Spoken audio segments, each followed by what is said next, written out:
Hey, everybody, this is Lorraine. And Jennifer. And today we want to talk about the fact that you work really hard to get people to click through and come to your website. And sometimes you fall off after that. They're there, then what? And Jen, I know you have a lot of insight into the metrics and what you should be paying attention to. And then I want to talk about the other side, the softer side of, okay, what do you do with them? But let's start with the metrics. Yes, everybody knows I'm a data geek, so I want to look at the metrics that tells me about that traffic so that I can understand if the traffic that did come over is good or bad traffic. And just knowing if they convert, there's a bunch more metrics that will tell me why they didn't convert. Could just simply be like, type of sales cycle they have. But so for first one is going to be like scroll behavior, which now comes automatic with G4. And that's just telling me like how far down the page that people scroll. The typical scroll depth is between 50 to 75%. So just understanding that metric, that if my scroll behavior is less than that, then I didn't entice them enough to even pay attention. So, because the scroll behavior is around 50 to 75%, in my mind, I'm thinking that somewhere in that top third of the page, I got to have something that actually forces them to take some type of action. It may not be a buy now button, but download, subscribe, watch a video, do something.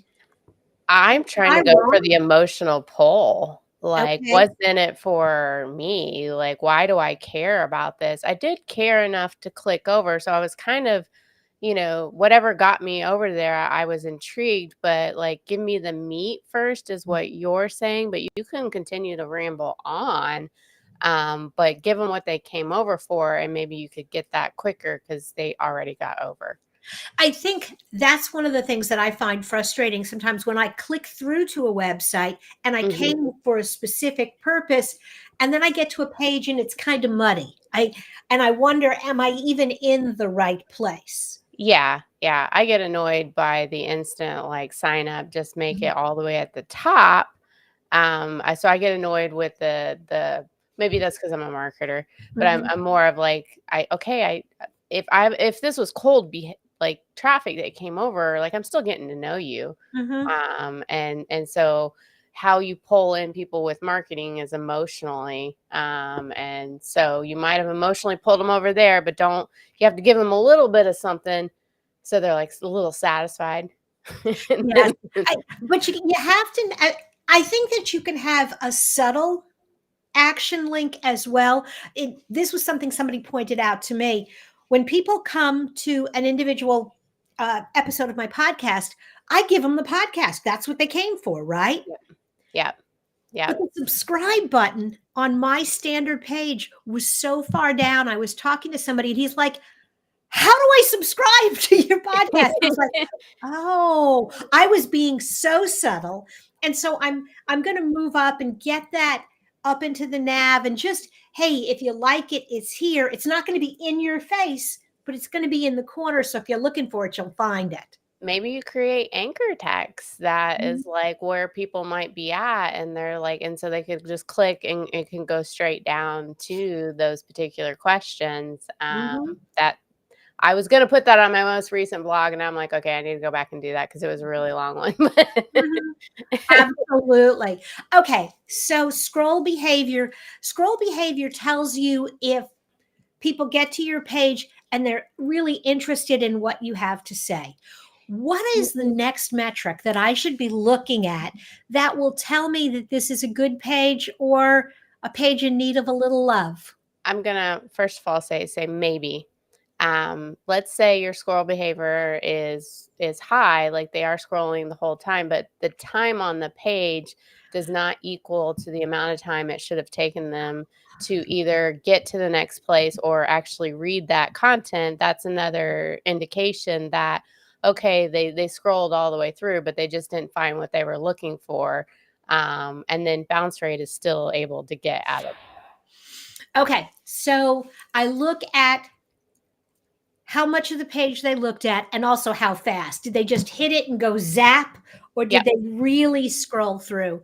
So those two pieces of information and the bounce rate Yep. give me a picture of the content on the page is interesting, and that's a good start. Yeah. But I just spent $1, $5, $10 or more to get you to come to this page. What Yeah. am I getting in return? What's that next level of metric? Right.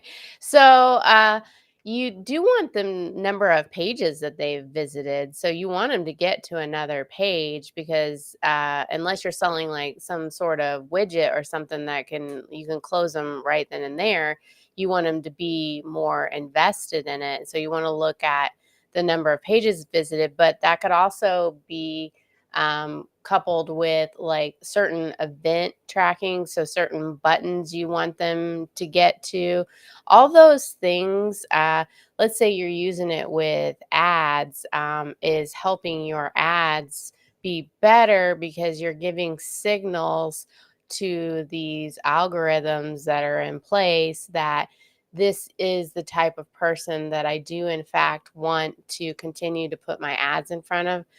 A lot has changed over there as far Mm. as targeting, and so you want to know that information next.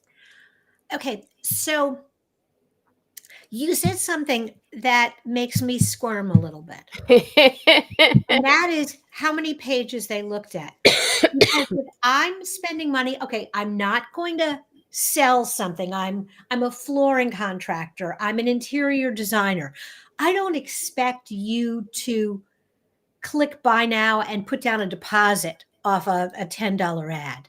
Mhm. But I I want to get you in my funnel, Yeah, and I don't want to risk you going to 2 or 3 pages and forgetting why you came. yeah. So to me, did they fill out some kind of download subscription form is so important as a metric. Again, it's not the buy now metric, but the serious intent metric. Yes, yes, and serious intent to get something. So those things are going to be like when I say events, it could be filling out a quiz. It Mm, could be the download. So I'm using events because that's what Google Analytics calls it. And Google Analytics now, instead of calling it conversions, calls it key events because we want to make it super confusing. So if you haven't noticed that, so I keep using the word events because that's what Google is now using. okay. And in a way, yes, it's confusing, but in another way, it's actually really clear because a true conversion is buy now. Mhm. And an event that tells me we're moving in the right direction Yeah. is set an appointment, Yeah. Yeah. call me. Yeah, so I'm okay with those interim events as Yeah. long as people think through, I got you to my page. What do I really, not just what do I want, but what's reasonable for me to expect? That goes along with the next couple ones is what is the next logical page or piece Mhm. of information that they would need if this isn't enough on that page for them to make a decision? Do I have a flow um, between that content? Or if not, I need to make sure it's in my content plan to go write it. And then that goes into like engagement rate. So Google has really hidden that bounce rate because they want to know engagement rate, and above 60% is average. So then okay, if it's engaged, I just didn't give them what they needed yet to close. But like what you're saying, so it's either remarketing or getting that email, which is super, super important today, that first party data, so that you can follow up with the next piece of information. I always compare that to those silly late night commercials that we really don't see anymore because we're all streaming everything. But at 2 in the morning, you'd be watching this infomercial about the Ronco knives, and they slice and dice. And just about the moment you're like, I can't watch this anymore, they'd be like, wait, there's more. They would Yeah. talk about their juicer and something else.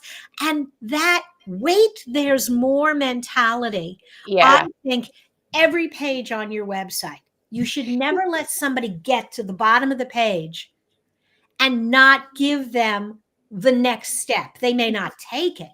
No, because they might be okay, they might be done, but you have to have that to I mean, my point in, like, really wanting to talk about this is I think sometimes people spend too much time before the click and just getting the traffic, and then it's just like, "I'm I'm done." done. No, no, the hard work is really beginning.